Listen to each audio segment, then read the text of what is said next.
Who will win the starting linebacker job next to Leighton Vander Esch? All that and more this episode of the Locked On Cowboys Podcast. You are Locked On Cowboys, your daily Dallas Cowboys podcast. Part of the Locked On Podcast Network, your team every day. Locked On Cowboys. Locked On Cowboys. Welcome back to the Locked On Cowboys Podcast, part of the Locked On Podcast Network, your team every day. We'd like to thank you for making us your first listen of the day. I am your host, Marcus Mosher. You can follow me on Twitter at Marcus_Mosher. Joining me today, as always, is Landon McCool. Check him out on Twitter at McCoolBCB. We are continuing with our preview series, getting you ready for Dallas Cowboys training camp later in July. Today, we're to the linebackers, a pretty important part of this defense. Yeah. We know Leighton Vander Esch is going to be one of the starting linebackers. We'll get to him in a second. But my first question for you is, Landon, who do you expect to win the other starting linebacker job this year? It's a very good question. I mean, obviously, I think looking at the situation and just kind of following the through lines of the positions and the storyline of the position, I would have to think that Damone Clark is probably going to get the first shot, right? Just based on what we saw last year, the way that he performed after coming off of the injury. And it appeared that, he definitely took some lumps and he had some issues early on. And I mean, obviously that's going to happen with any kind of rookie player starting it for the first time. But I feel like he really kind of evened things out a little bit. And I think all that experience is really going to help him when it comes down to training camp time. I think he's probably going to get the first shot out of the gate. And I think that the guy we've been talking about a little bit, the last few days, it feels like Jabril Cox is another guy that they haven't forgotten, we haven't forgotten.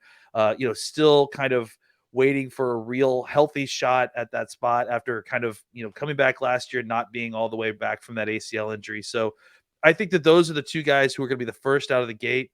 And if neither one of them can kind of grab that job, then it'll be really kind of interesting from there to see, does Overshown suddenly show up and make a play? Do they feel like they need to go out and get a veteran linebacker? There's a lot of options on the table right now. And I think that there's a clear, kind of hierarchy, but that's likely all to change, the first few weeks of training camp once we get in. I would expect the Cowboys to have better linebacker play this year for a couple of reasons. Number one, Jabril Cox and Damone Clark are both coming off of injuries, right? Like Damone Clark really didn't do anything all summer long. Did he even practice in training camp? I don't think he did. I think he took mental rest because if you remember, like it was a neck injury, so he could move around, but yeah, he couldn't do like contact, any actual linebacker tackling or anything like that. So yeah, it was kind of more mental reps, but probably more than Jabril Cox got his rookie year, I would imagine.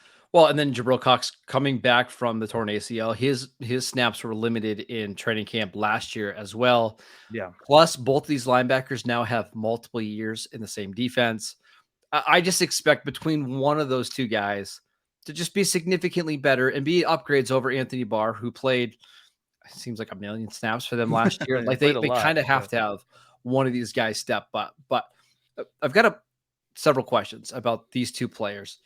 In an ideal world, which one of these players do you think pairs better with Leighton Vander Esch? Like which skill set matches up with Vander Esch the best? Yeah, it's interesting, because they, we kind of view them. It's easy to view these guys as very similar players, but they're both guys that kind of were injured coming out of LSU. Day 3 LSU guys, day right? 3 picks that we felt like should have been day 2 guys. I think that it really depends on the situation, right? Like I think that Clark is probably a more rounded skill set as far as like being able to play both the run and the pass equally. Like he feels more like your kind of early down linebacker, right? Traditional linebacker, right? Yeah. And honestly, I wouldn't even be shocked if, eventually when Leighton Vander Esch goes, that Clark actually takes his spot as that middle linebacker because he's kind of the bigger athlete and he's more of like the 245-ish guy, I think, probably coming in. So I think he's probably more your traditional kind of for early down linebacker. And that means he probably will get, that kind of fit, that he's probably a better fit for like those, kind of running and chasing and knocking down passes in like, short passing stuff. And then if you're actually asking for like a nickel package to come out, or if you want a linebacker who specifically can cover running backs out of the backfield or tight ends or that sort of thing, I think that's obviously where Cox is going to be a little bit better player. And maybe what they do early on is just kind of what I described, is sort of cobble together that second linebacker position, based on the situation and maybe even based on a series. So it'll be interesting to see how they get deployed for sure. I think that's the answer. I think they're just going to try to cobble together who that second linebacker is, whether it's, Damone Clark, Jabril Cox, maybe it's Jaron Curse, maybe it's Donovan Wilson. And let's not forget, like, Micah Parsons is going to factor in here at some point. Like he's not going to take the lion's share of his snaps at linebacker, but he's going to play linebacker. And I think we kind of have to remember to factor that in here too. Like, if I set the over under on like 150 linebacker snaps, would you say over or under there for Parsons?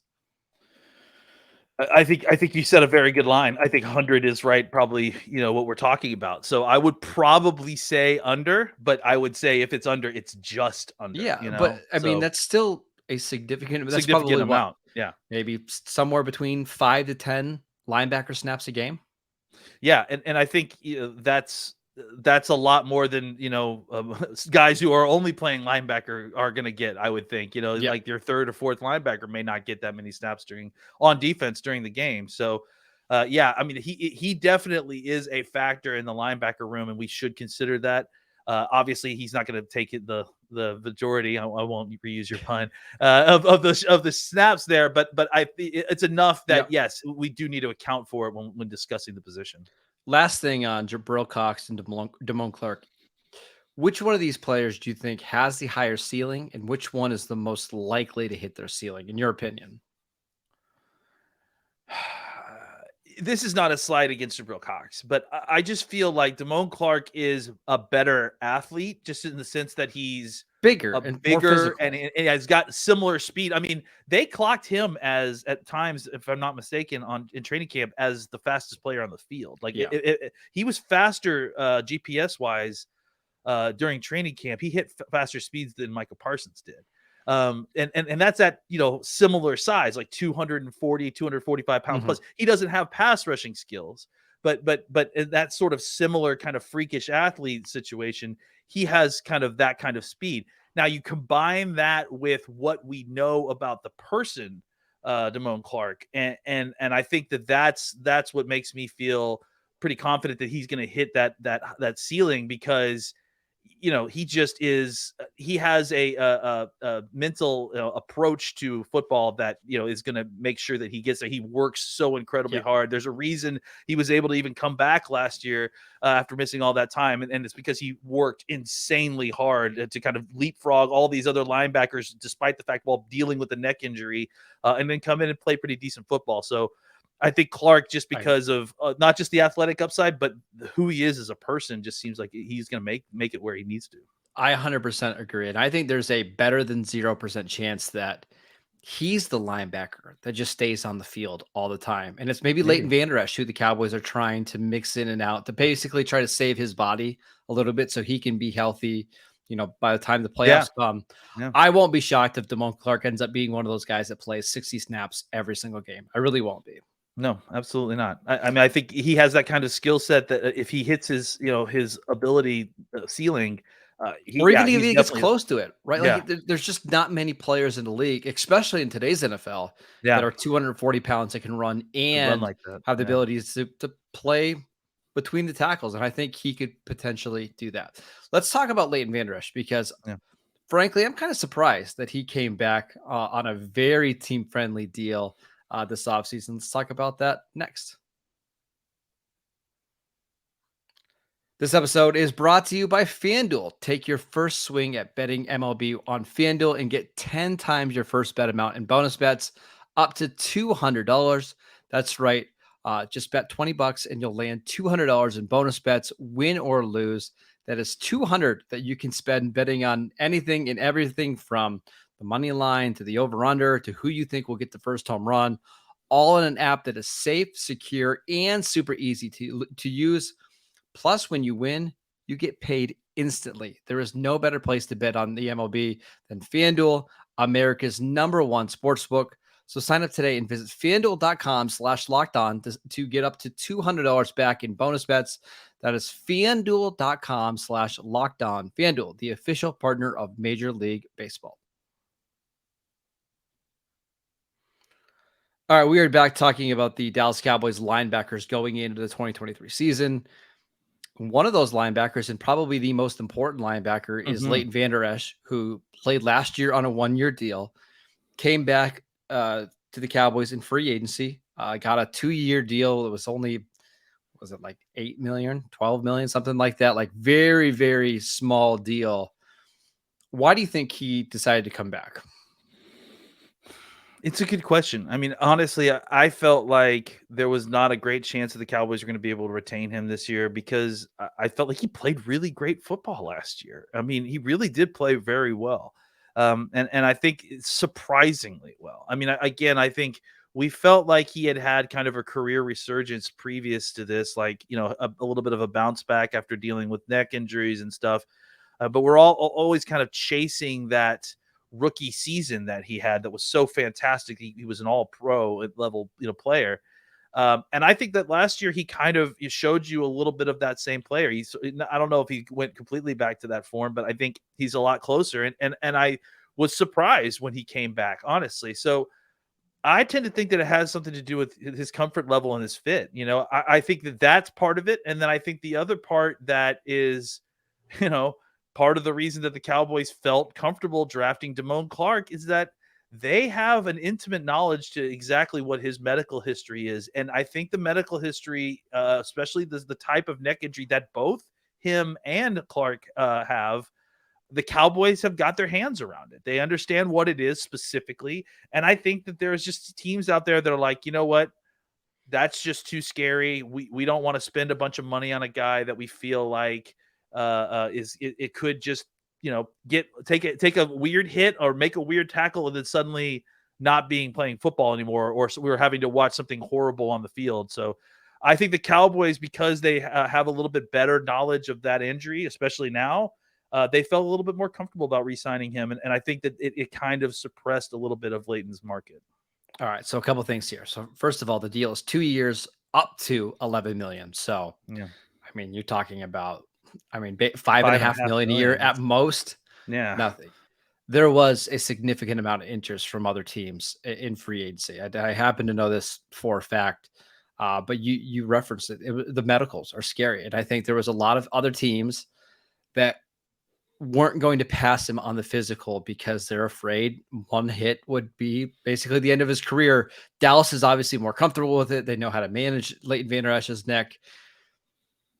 I just wonder if Dallas is the only realistic location that Vander Esch really had in free agency, even though other teams were interested. Look, he may have gotten other offers. Like there may have been other teams that had kind of, that may have like, kind of weighted that risk and then reflected their contract offer based on it, right? Like, okay. Well, and that's it. I mean, I'm dancing on some, stuff I don't want to talk about too much. But yes, there was teams that were willing to give him more money, like on Twitter, basically where you see Adam Schefter say, hey, this guy got this much money. But it was the guarantees where, hey, if you don't pass our physical, you're not getting any guaranteed. And I think the Cowboys were more willing to do that. Yeah, I mean, that's not surprising. And unfortunately, because of what happened with him and frankly, Damone Clark too, it's just, it's one of those weird things where it's not necessarily affecting his ability to play or his effectiveness on the field. No, but just that, that uncertainty is enough that, teams don't want to guarantee multiple millions of dollars to a player who may only play 2 snaps, 3 snaps, suddenly get a hit and they can't finish the rest of the contract. Especially at that position. Like, I think obviously you're starting to see teams in the NFL like just devalue the running back position by saying we're not paying a veteran any money.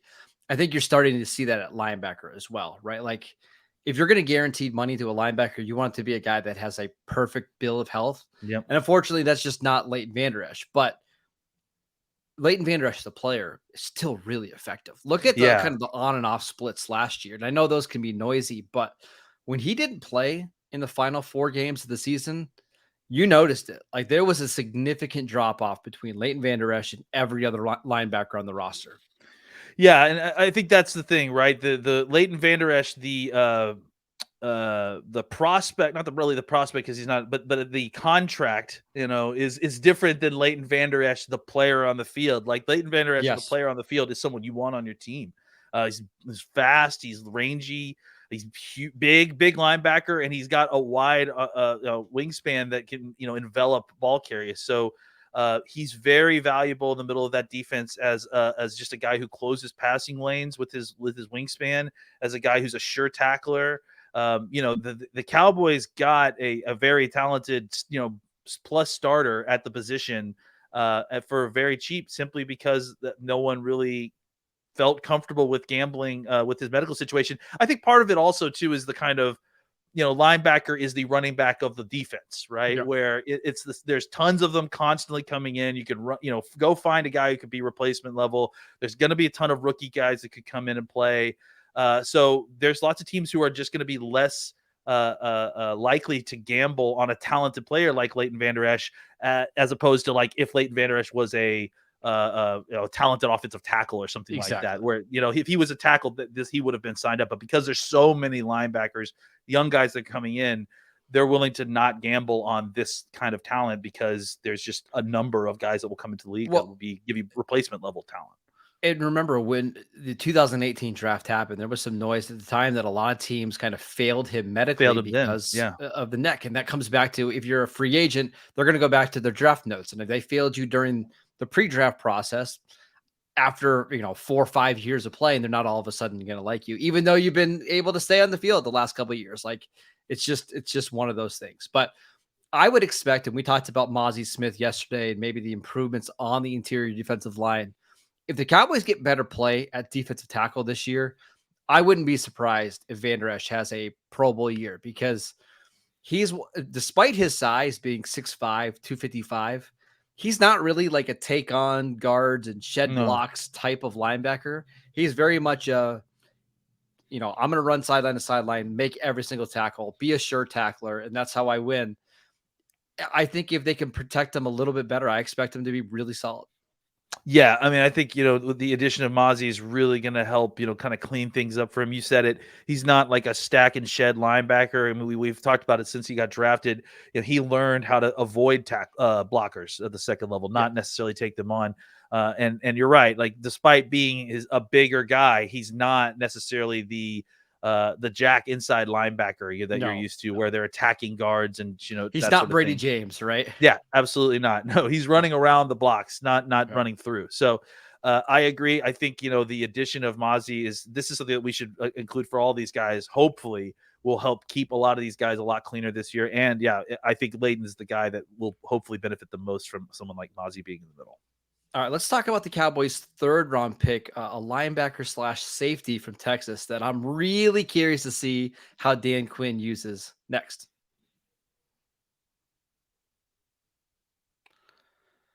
Welcome back to the Locked On Cowboys podcast. Every day, tomorrow's show, we're going to answer your Twitter questions. So make sure you send them in to me at Marcus_Mosher, at McCoolBCB, and we will answer them on the show. But Landon, let's finish up talking about the Cowboys' third-round pick, DeMarvion Overshown, who the team selected from Texas, former safety. What do you think the role is for him as a rookie? Is it just going to be as a special teams guy that plays occasionally on defense, or do you think he could earn a bigger role? It's, we've been kind of batting this around a little bit since he got drafted. I mean, I think it's clear that he is going to be some kind of hybrid safety linebacker. I think likely what they'll work on is truly making him a will linebacker and just kind of getting him up to speed. That's his first tool that he'll learn, right? And everything else will be kind of based out of that. But I mean, again, like I wouldn't be surprised to see, a special dime package or something where he's the linebacker, or, him playing some sort of kind of second level safety overhang defender in some kind of special, alignment. I just think that, what they see is a guy that has linebacker skills, who you can deploy as a linebacker in certain situations, and he'll be more than enough athletic to kind of do that job. But then on top of that, has kind of a varied enough skill set. He's played enough positions in high school and college that if you want to deploy him in a way that is kind of unconventional, it feels like he could probably handle that role as well. He seems like a smart kid, obviously super, super high football IQ. And those are the kind of he's guys going to need some time though. Yeah. Because he's really only been playing linebacker for a few years. So I won't be surprised if he's one of these guys. It's like a game day inactive the first 7 or 8 weeks of the season. And then they try to slowly integrate him on special teams and defense. Well, just kind of going back to what our evaluations were of him in college, I've viewed him as a, assignment linebacker, not like an instinctual linebacker, right? Yeah. Like he's not like he's a guy that you want to give an assignment or a specific job on a snap, right? Like, hey, blitz, or hey, you just cover the running back, or you know what I'm saying? Like I think where he still is kind of learning the position is going through the progression of his reads and understanding, oh, okay, the guard's foot has turned this direction. I need to follow his hip. Oh, wait, there's mixed direction going the other direction. Eye discipline and knowing your keys and cues, like those are things that kind of take some time. So I think if the Cowboys do want to play Overshown this year, they probably could. But I think that the kind of key to doing that is less situations where he's having to act instinctually as a linebacker, more situations where you give him a specific assignment.